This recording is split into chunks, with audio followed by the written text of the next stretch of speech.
Friends, मैं हूं समीर और आप देख रहे हैं समाचार खबरें हिंदी टीवी न्यूज़। आज हम आए हैं मलाड ईस्ट में। यहां पे विनोद सेलार जी हमारे साथ मौजूद हैं, जो कि मुंबई के जनरल सेक्रेटरी हैं। इनसे हम जानेंगे कि पार्टी की क्या नीति चल रही है आगे इलेक्शन के लिए। जय हिंद सर, हमारे चैनल में आपका स्वागत है। आप बताएंगे कि पार्टी किस तरह से आगे कार्य करने वाली है? आप मुझे आगे काम पूछ रहे हैं, चुनाव के हिसाब से काम पूछ रहे हैं? के बारे में कि चुनाव किस तरह से लड़ने वाली है, अगले साल इलेक्शन है तो क्या आधार रहेंगे उसके चुनाव के लिए? देखिए, भारतीय जनता पार्टी की परंपरा यह है, जब एक चुनाव हम जीत जाते हैं और चुनाव जीतने के बाद का जो दूसरा दिन होता है, उसी दिन से हमारे आगे वाले चुनाव का तैयारी चालू होता है। तो we are always in the process of preparing of election. तो इलेक्शन के पहले तैयारी करना ये भारतीय जनता पार्टी का स्वभाव ही नहीं है। और जब से मोदी जी और अमित शाह जी आए हैं, इस पार्टी में अकाउंटेबिलिटी नाम की चीज़ को बहुत ज़्यादा महत्व है। We are accountable to people, we are accountable to Bharatiya Janata party. इस भूमिका में भारतीय जनता पार्टी का हर कार्यकर्ता काम करता है। हमारी बूथ स्तर की, उसके आगे नीचे पन्ना प्रमुख तक, यानी एक जो यादी रहती है, उस यादी में भी हर पन्ने के एक एक प्रमुख तक की रचना भारतीय जनता पार्टी बना रही है। और उस मामले में 70-80% काम तो हो ही चुका है। समाज के अन्य क्षेत्रों में जाकर उधर उनकी समस्या क्या है, आम आदमी के जो भी हॉस्पिटल्स की समस्या हो, मेडिकल की है, एजुकेशन की है, बाद में पानी की है, हर समस्या से हम जुड़ाव रखते हैं। जो भी केंद्र की योजना है वो भी लोगों तक लेके जाना, उनको पूरा पेनिट्रेट करना, ये सभी भूमिका में भारतीय जनता पार्टी के लोग टोटल पूरी ताकत से लगे हुए हैं। आने वाले चुनाव में मुंबई भारतीय जनता पार्टी का महापौर 100% होगा, इसके बारे में कोई मन में संदेह नहीं है। जैसे कि इलीगल कंस्ट्रक्शन कोरोना के काल में सबसे ज़्यादा हुए और अभी भी बहुत ज़्यादा हो रहे हैं। आप जनरल सेक्रेटरी हैं, तो क्या आपके पास ऐसे कोई काम आए, बताए गए आप लोग को, आपके पास कोई शिकायत ऐसी आ रही कि सर इसके ऊपर कोई कार्रवाई बीएमसी नहीं कर रही है? नहीं, ये तो अभी जिनके हाथ में महानगर पालिका है, इनका और एनक्रोचमेंट का तो बहुत हैंड इन हैंड चलता है, अच्छा नाता है। तो वो लोग तो अपनी भूमिका में काम कर रहे हैं कि अभी एनक्रोचमेंट के ऊपर ध्यान नहीं दे रहे। लेकिन जहाँ कहाँ पर भारतीय जनता पार्टी के पदाधिकारी को एनक्रोचमेंट दिखती है, वहाँ पर हम लोग आवाज़ उठाते हैं। और हमारी पॉलिसी क्लियर है कि एनक्रोचमेंट होना नहीं चाहिए। जो रिजर्वेशन की लैंड है वो रिजर्वेशन में ही रहनी चाहिए। जो आम जनता के लिए जगह उपलब्ध है वो आम जनता के लिए यूज़ करना चाहिए। इसके बारे में कोई संदेह नहीं है और इसके लिए हम प्रतिबद्ध है। जैसे कि आपने मलाड वेस्ट में विजिट किया था, मड़ में दाना पानी के पास जो बहुत लोगों के घर तोड़ दिए गए हैं डेवलपमेंट के नाम पे, वहाँ बर्नी चल रही है, उसमें आपने क्या कार्रवाई की है वो बताइए। ऐसा है, मलाड वेस्ट में तो वहाँ के स्थानिक जो चुनाव जीते हुए ऐसे जनप्रतिनिधि के आशीर्वाद से वो 34 एकड़ में भरनी का काम चालू है।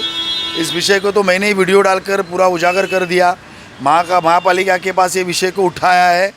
हमने तो जाकर फिर एक एनजीओ ने जाके उसको हमने मदद की, राज्यपाल तक जी के बात गई है, चीफ सेक्रेटरी तक ये बात गई है, उसकी इंक्वायरी चालू है। अभी भरनी बंद है।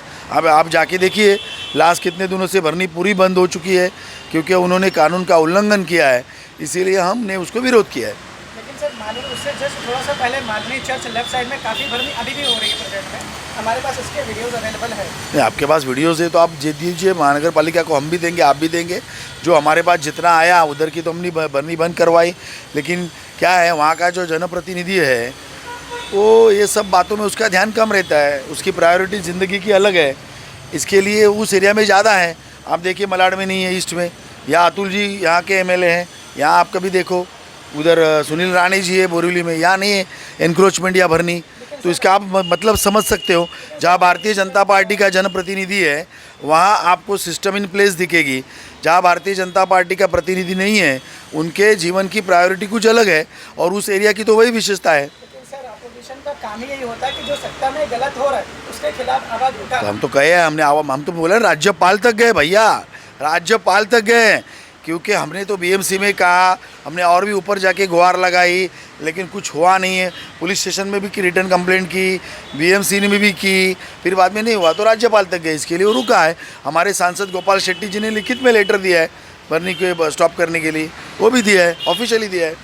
मालबनी हमने सर्वे किया, बहुत सारे लोगों का कहना है कि जो हमें परमिशन 14 फुट घर बनाने की दी जाती है, उसके ऊपर वो लोग 3 से 4 माला जो बना लेते हैं, अगर फ्यूचर में गिर जाता है उसका जिम्मेदार कौन होगा? आप भी पॉलिटिकल के लीडर हैं, आप किसको मानेंगे इसमें? जिसने बनाया, और ये प्रशासन को मानेंगे, महानगर पालिका को। महानगर पालिका बाकी जगह सब रूल करती है तो चलता है, इधर क्यों नहीं चलता? इधर रूल पे जाना चाहिए। अभी ये मलाडिस्ट है, इधर कोई ग्राउंड प्लस 2 करेगा तो इधर बीएमसी आके रोक देती है, उधर नहीं रोकती है। तो ये महापालिका प्रशासन के डबल स्टैंडर्ड्स का मामला है। कानून सबको एक ही होता है। Safety is the most important thing. तो वहाँ के लोगों के सेफ्टी के बारे में उधर के जनप्रतिनिधि, नगर चुने हुए नगर सेवक नहीं सुनते और अधिकारी भी उनका साथ देते हैं, तो उनकी जिम्मेदारी होगी। तो अपोजिशन उसके लिए आगे क्या करेगी? अपोजिशन ने तो ऑलवेज आवाज़ उठाया है। हमारा आज तक वहाँ पे नगर सेवक ही नहीं चुन के आया, ना कभी एमएलए चुन के आया, तो हम क्या करेंगे? हमारे जितने गुहार हैं हम करते हैं। ये सवाल आप ज़रा उनको भी पूछो जो चुन के आए, उनको क्यों नहीं पूछते आप? वो तो ये कहते हैं, जैसे कि आपने बताया, वो कर नहीं रहे, वो नहीं कर रहे हो रोलिंग पार्टी में, ठीक है, लेकिन अपोजिशन की ये ड्यूटी होती है कि जो अपोजिशन पार्टी का काम होता है कि जो रोलिंग पार्टी में अगर वो कार्य नहीं करे उनसे सही से कार्य करवाना। तो आपने ऐसा कुछ किया? वही हमने उसके लिए तो हमने कितने बार आंदोलन के लिखित में दिए है, और जहाँ हो सके हम करवाते ही हैं 100%। लेकिन वहाँ पर प्रशासन, वो चुना हुआ कांग्रेसी जनप्रतिनिधि जो आया हुआ है, उसका अपना अलग शासन चलता है वहाँ पर। आप लोग उसके ऊपर गुहार लगाओ उसके ऊपर। हाँ, समाज की खबरें हिंदी न्यूज़ चैनल को सब्सक्राइब करें, बेल आइकन दबाना ना भूलें। अगर आपको अच्छा लगे तो लाइक और शेयर भी ज़रूर करें।